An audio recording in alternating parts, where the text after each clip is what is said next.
तफसीलात से आगाह कर रहे थे। रुख करते हैं बहावलपुर का, जहां पर म्यूनसिपल कॉर्पोरेशन के जना हॉल में मुंतखब चेयरमैन ने इजलास किया है। इस वक्त वहाँ मौजूद हैं हमारे ब्यूरो चीफ राहिल ताहिर, इनसे जान लेते हैं। जी राहिल, क्या तफसीलात हैं, आगाह कीजिएगा। जी बिल्कुल, मेट्रोपॉलिटन कॉर्पोरेशन जो कि म्यूनसिपल कॉर्पोरेशन में तब्दील हो चुका है सुप्रीम कोर्ट के फैसले के बाद, यहाँ पर आज इजलास मुनक्किद किया गया था। मेयर बहावलपुर हमारे साथ मौजूद हैं, इनसे जानते हैं।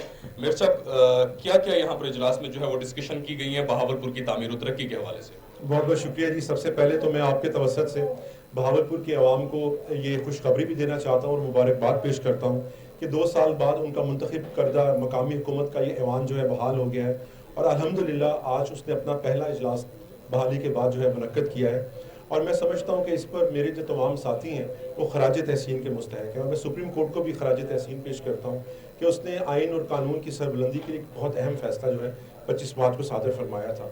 और आपने जिस तरह कहा कि आज के ऐवान में बहुत अहम करारदादें जो है वो पेश की गई हैं और इन तमाम अहम करारदादों का ताल्लुक बहावलपुर की तामीर और तरक्की से है, बहावलपुर की फलाह व बहबूद से है और आवाम की खदमत से है। और सबसे बड़ा मुतालबा हमारा ये है कि इस ऐवान की जो बालादस्ती है मुंतखब ऐवान की, उसको तस्लीम किया जाना चाहिए।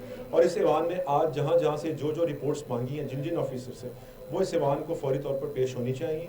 और मेरा सबसे बड़ा मुतालबा है कि हम सब सुन रहे हैं कि मुल्तान में जनूबी पंजाब सेक्रेटेरिएट आ चुका है और अब बहावलपुर में उसका इफ्तिताह की तैयारियां हो रही हैं, तो सेक्रेटेरिएट ज़रूर बनाइए, लेकिन बहावलपुर सूबे की बहाली हमारा मुतालबा भी है और हम सब की दरीना ख्वाहिश भी है। और ये वो वादा है जो मोहसिन पाकिस्तान जनाब सर सादिक मोहम्मद खान अब्बासी नवाब पर बहावलपुर से किया गया था कि जब भी वन यूनिट जो है वो टूटेगा तो बहावलपुर जो है अपने सूबे हैसियत में बहाल होगा। तो हम ये मुतालबा करते हैं कि बहावलपुर का जो सूबा है उसको भी बहाल किया जाए इस हुकूमत से।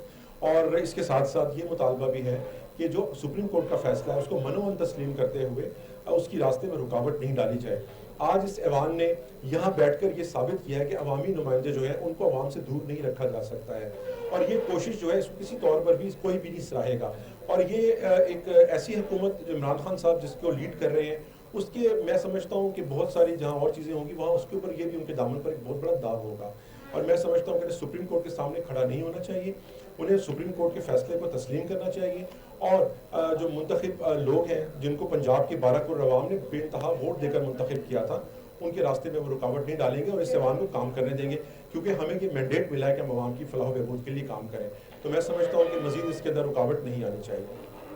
जी, जैसा कि आपने सुना कि मेयर बहावलपुर अकील नजम हाशमी का ये कहना है कि आज ऐवान ने ये साबित किया है कि उन्हें अवाम ने जो है वो मुंतखब किया था। इसके साथ साथ उन्होंने हुकूमत पाकिस्तान से भी मुतालबा किया है कि अब सुप्रीम कोर्ट के फैसले के बाद जो है वो कोई भी रुकावटें जो है वो हाइल नहीं होनी चाहिए अवामी नुमाइंदों के दरमियान। और इसके साथ साथ एक और मुतालबा भी जो बहावलपुर के मकीनों की आवाज़ है कि बहावलपुर सूबे की जो बहाली है वो ज़रूर होनी चाहिए, क्योंकि नवाब सर सादिक खान अब्बासी से जो है वो वादा किया गया था कि सूबे की जो सूबाई हैसियत है उसको सूबा बनाया जाएगा, सूबाई हैसियत जो है वो बहाल होनी चाहिए। तो बहावलपुर के मकीनों का ये भी मुतालबा है हुकूमत पाकिस्तान से कि बहावलपुर सूबे को जो है वो बहाल किया जाए। बहुत शुक्रिया राहिल ताहिर, तफसीलात से आगाह करने के लिए।